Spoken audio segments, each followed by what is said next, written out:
Hello, എല്ലാ കൂട്ടുകാർക്കും പുതിയൊരു വീഡിയോയിലേക്ക് സ്വാഗതം. ഞാൻ 13ാമത്തെ നോമ്പിൻ്റെ വിശേഷങ്ങളായിട്ടാട്ടോ വന്നിട്ടുള്ളത്. എല്ലാവരും വീഡിയോ ഒന്ന് സ്കിപ്പ് ചെയ്യാതെ കാണണേ. അപ്പോൾ നമ്മൾ നോമ്പ് തുറക്കാൻ വേണ്ടിയിട്ട് ഉണ്ടാക്കുന്നത് ചീയപ്പാണ് കേട്ടോ.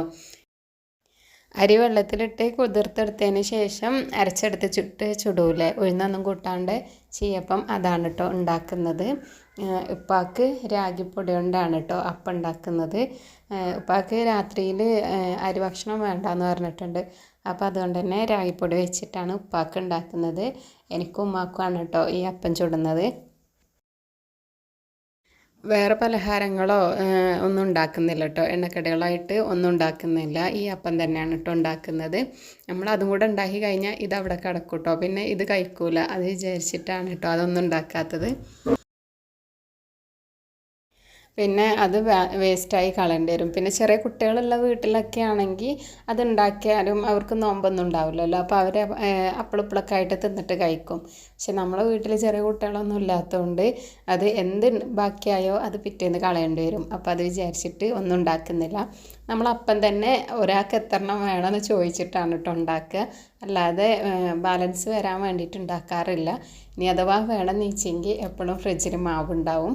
അപ്പോൾ വേണമെങ്കിൽ അപ്പം എടുത്തിട്ട് ചുടുകയും ചെയ്യും കേട്ടോ. ഇനി ആരെങ്കിലുമൊക്കെ വരിക പെട്ടെന്നൊക്കെ ഗസ്റ്റൊക്കെ വന്നു കഴിഞ്ഞാൽ ചുടാൻ വേണ്ടിയിട്ട് എപ്പോഴും ഫ്രിഡ്ജിൽ മാവുണ്ടാവും. അപ്പം എടുത്തിട്ട് ചുടാണ്ട് ചെയ്യാറുള്ളത്. ഇപ്പം നല്ല ചൂടുള്ള കാലമാണല്ലോ. അപ്പോൾ അതുകൊണ്ട് തന്നെ ഈ ടൈമിൽ ഇവർക്ക് ഏറ്റവും ഇഷ്ടം ഈ ചീയപ്പം ഉണ്ടാക്കുന്നതാണ് കേട്ടോ. അപ്പോൾ അതുകൊണ്ട് തന്നെ ഉപ്പാക്കും തന്നെ രാഗിപ്പൊടി കൊണ്ട് ചീയപ്പാണ് ഉണ്ടാക്കുന്നത്. ഉമ്മാക്കും ഇത് തന്നെയാണ് കേട്ടോ ഇഷ്ടം. ഈ റമദാൻ മാസത്തിൽ നമ്മൾ കൂടുതൽ ടൈമും അടുക്കളയിലല്ല കേട്ടോ ചിലവഴിക്കേണ്ടത്. കാരണം ഇബാദത്തിന് വേണ്ടിയിട്ടാണ് നമ്മൾ ചിലവഴിക്കേണ്ടത്.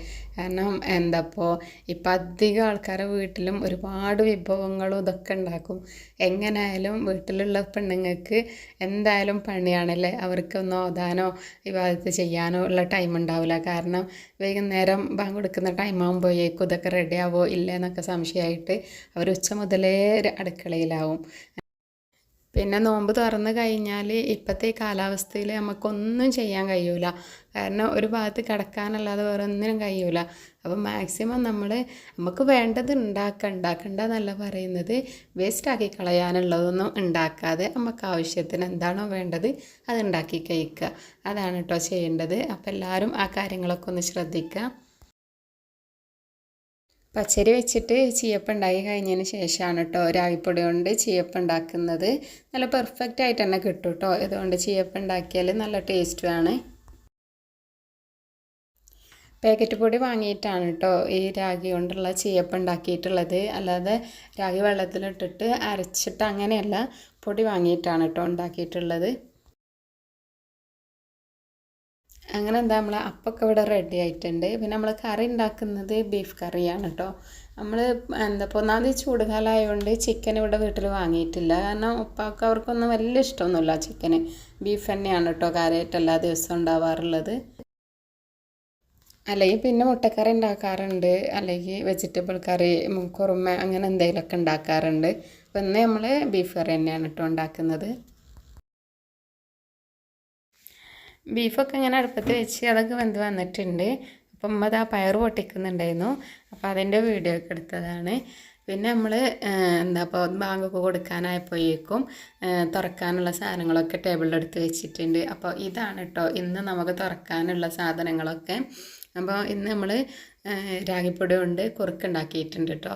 പിന്നെ ജ്യൂസും അടിച്ചിട്ടുണ്ട്, ഇളനീർ ജ്യൂസാണ് അടിച്ചിട്ടുള്ളത്. പിന്നെ പഴം മുസമ്പിയൊക്കെ ഞാൻ വീഡിയോ എടുക്കണ കണ്ടപ്പോൾ അമ്മ അവിടെ കൊണ്ടുവന്ന് വെച്ചതാണ് കേട്ടോ. എന്ന് ഈ വത്തക്ക മാത്രം എടുക്കണ്ടെന്ന് പറഞ്ഞിട്ട്. അപ്പോൾ നമ്മൾ പൊതുവേ വത്തക്ക തന്നെയാണ് മെയിനായിട്ട് കഴിക്കാറുള്ളത്. പിന്നെ പപ്പായ നമ്മളെ വീട്ടിലുണ്ടായപ്പോൾ അതും കൂടെ എടുത്ത് വെച്ചിട്ടുണ്ട്. അപ്പോൾ വീഡിയോക്ക് മാത്രമാണ് കേട്ടോ ഈ മുസമ്പിയും പഴവും അതുപോലെ തന്നെ മാങ്ങയൊക്കെ അവിടെ കൊണ്ടുവന്ന് വെച്ചിട്ടുള്ളത്. അതൊക്കെ അവിടെ ഉണ്ട്, പക്ഷെ നമ്മളതൊന്നും എടുത്തിട്ടില്ല. അത്യാവശ്യം വേണ്ട സാധനങ്ങൾ മാത്രമേ എടുത്തിട്ടുള്ളൂ. പിന്നെ നമ്മൾ പഴം അതേപോലെ മാങ്ങ അതൊക്കെ നമ്മൾ പെലച്ചക്കും കഴിക്കാറുണ്ട് കേട്ടോ. പെലച്ചക്കും നല്ല പോലെ ഫ്രൂട്ട്സ് കഴിക്കാറുണ്ട്. കാരണം എന്താ വെച്ചാൽ ഇപ്പോഴത്തെ ഈ ചൂട് കാരണം തുറക്കുമ്പോഴത്തേക്കാട്ടിലും കൂടുതൽ ഫ്രൂട്ട്സ് കഴിക്കുക പെലച്ചക്കാണ് കേട്ടോ. അപ്പോൾ ഇതാ നോമ്പൊക്കെ തുറന്നിട്ടുണ്ട്. പിന്നെ നമ്മൾ ജ്യൂസൊക്കെ പറഞ്ഞാൽ ഓരോ ഗ്ലാസ് നമ്മൾ കണക്കാക്കിയിട്ട് തന്നെയാണ് കേട്ടോ എടുത്ത് വെക്കുക. അല്ലാതെ കുറച്ച് കൂടുതലായിട്ടൊന്നും എടുത്ത് വെക്കാറില്ല. അതുപോലെ തന്നെ തരിയാണെങ്കിലും എല്ലാവർക്കും 3 പേർക്കും ഓരോ ഗ്ലാസ്, ജ്യൂസ് ആണെങ്കിലും ഓരോ ഗ്ലാസ്, അങ്ങനെയാണ് കേട്ടോ അടിച്ച് വെക്കുക. ഇതന്നെ കഴിക്കുമ്പോൾ തന്നെ നമ്മൾ വയറ് നിറഞ്ഞിട്ടുണ്ടാവും കേട്ടോ. പിന്നെ നിസ്കാരമൊക്കെ കഴിഞ്ഞ് കുറേ കഴിഞ്ഞിട്ട് ഇശാവാങ്ങൊക്കെ കൊടുത്ത് ഇശാസ്കാരം തറാവി ഇതൊക്കെ കഴിഞ്ഞിട്ടാണ് കേട്ടോ നമ്മൾ ചായയൊക്കെ കുടിക്കുക. അല്ലാതെ നമുക്ക് അപ്പം തന്നെ നമുക്ക് അപ്പോൾ ഇതൊന്നും കഴിക്കാൻ കഴിയില്ല. കാരണം ഫ്രൂട്ട്സ് തന്നെ നല്ല പോലെ കഴിച്ചിട്ടുണ്ടാവും. അപ്പോൾ വയറ് ഫുള്ളായിട്ടുണ്ടാവും കേട്ടോ.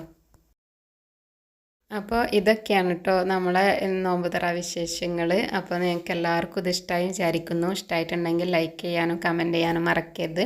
അതുപോലെ നിങ്ങളെ ഫ്രണ്ട്സിനും റിലേറ്റീവ്സിനൊക്കെ ഷെയർ ചെയ്ത് കൊടുത്ത് സപ്പോർട്ട് ചെയ്യണേ. പിന്നെ എൻ്റെ വീഡിയോ ആദ്യമായിട്ട് കാണുന്നവരാണെങ്കിൽ എൻ്റെ ചാനലൊന്ന് സബ്സ്ക്രൈബ് ചെയ്യാൻ മറക്കരുത്.